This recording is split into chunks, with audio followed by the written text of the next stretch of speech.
Caravelle, cela veut dire régularité, confort, exactitude et surtout sécurité absolue. Cela implique aussi des pilotes, des mécaniciens hors de pair. Ces hommes, ces commandants de bord que vous apercevez parfois dans leur tenue bleu nuit à l'occasion d'un voyage en avion, les voici à l'entraînement.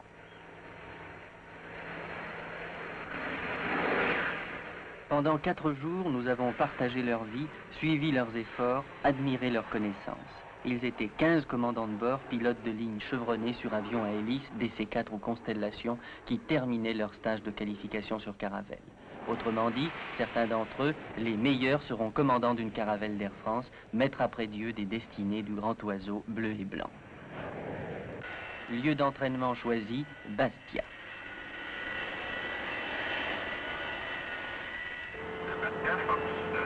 Trois instructeurs prennent en main 5 élèves chacun. Seule une équipe reste à bord. La ronde commence immédiatement, une ronde infernale, baignée par la rage, le feu, le bruit d'enfer des réacteurs.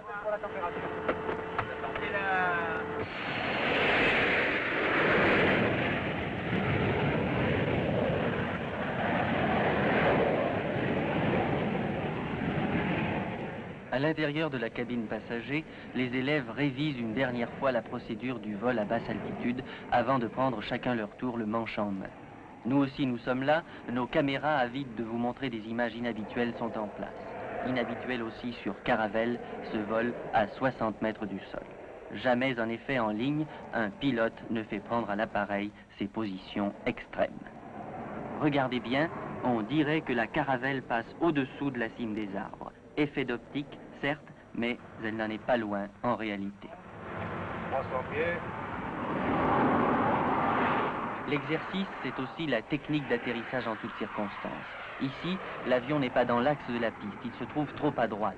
Il faut faire glisser l'appareil, le ramener dans l'axe de la piste qui défile à 250 à l'heure et atterrir. Atterrir correctement, poser d'abord le train central, comme vous le voyez grâce aux caméras automatiques, et ensuite, c'est au tour de la roulette avant. Remise immédiate des gaz, les réacteurs rugissent, arrachent les dizaines de tonnes de la machine. Cela s'appelle un touch and go.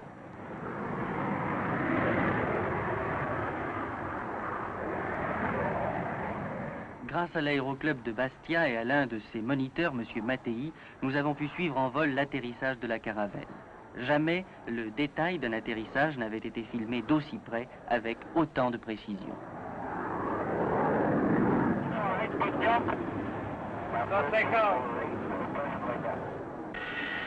Ensuite, Caravelle s'immobilise.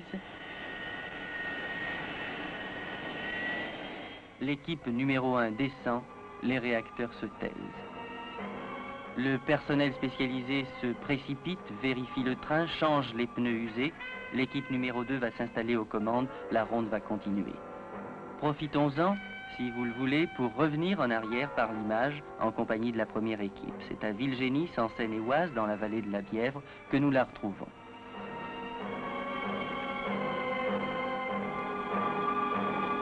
Villegénis, c'est le centre d'instruction et de transformation de tous les techniciens d'Air France.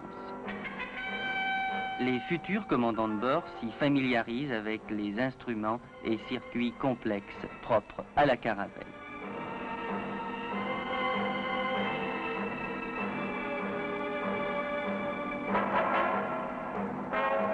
C'est le premier contact théorique et scientifique avec leur future machine.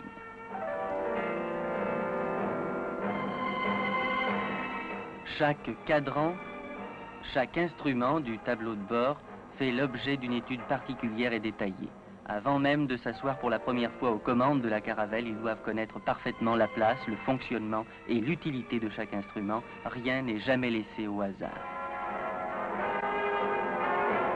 Après Villegénis, c'est l'école de formation du personnel navigant d'Orly qui les accueille. Grâce au simulateur de vol, ils peuvent commencer à mettre en application les connaissances acquises.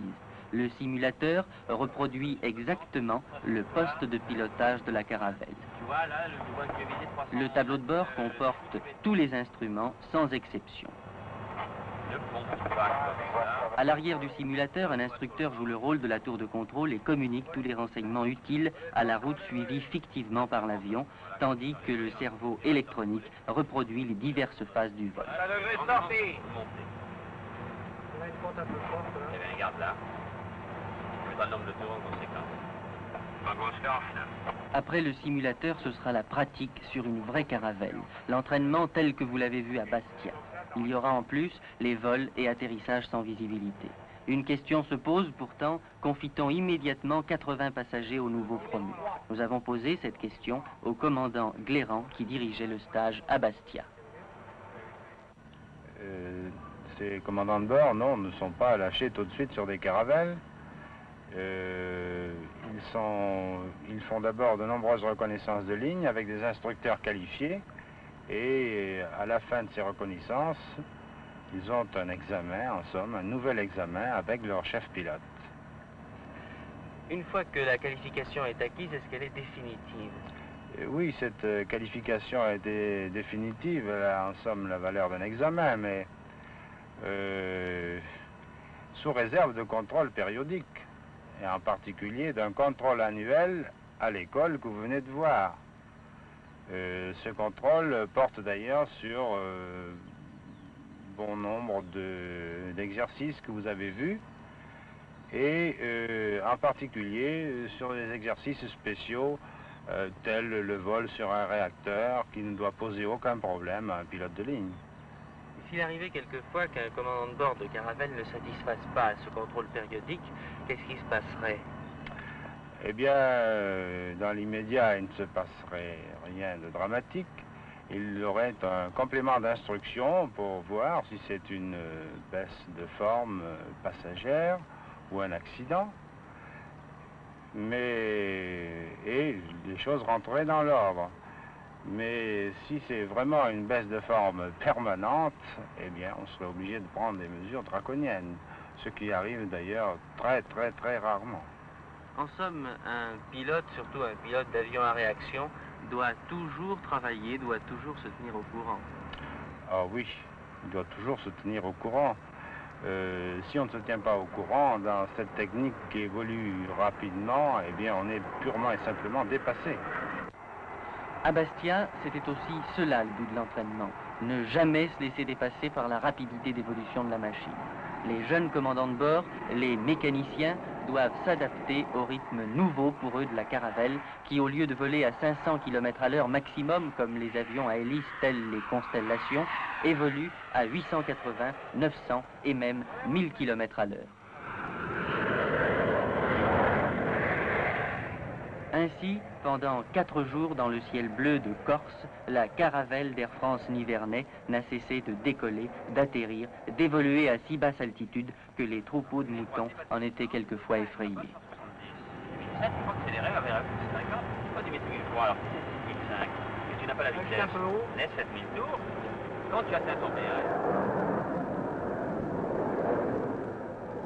4 jours d'entraînement, cela représente 488 passages devant la tour de contrôle, 331 atterrissages ou touch and go. Cela signifie aussi la consommation de 130 tonnes de kérosène, l'usure et le remplacement de 20 pneus du train d'atterrissage. Remarquez ici la façon dont s'est présenté l'appareil. Il a dû effectuer une baïonnette pour se remettre dans l'axe de la piste.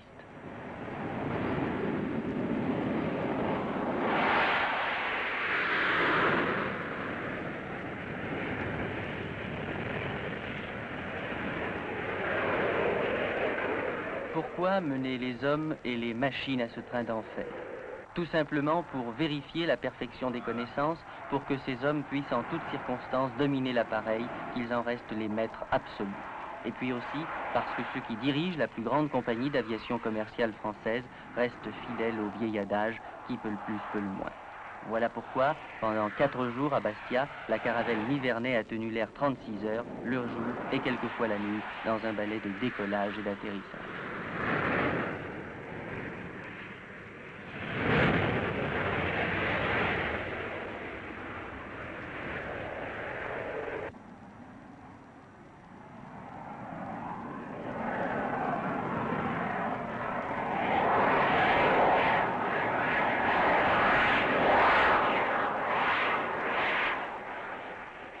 À la fin du 4e jour, nous retrouvions Orly.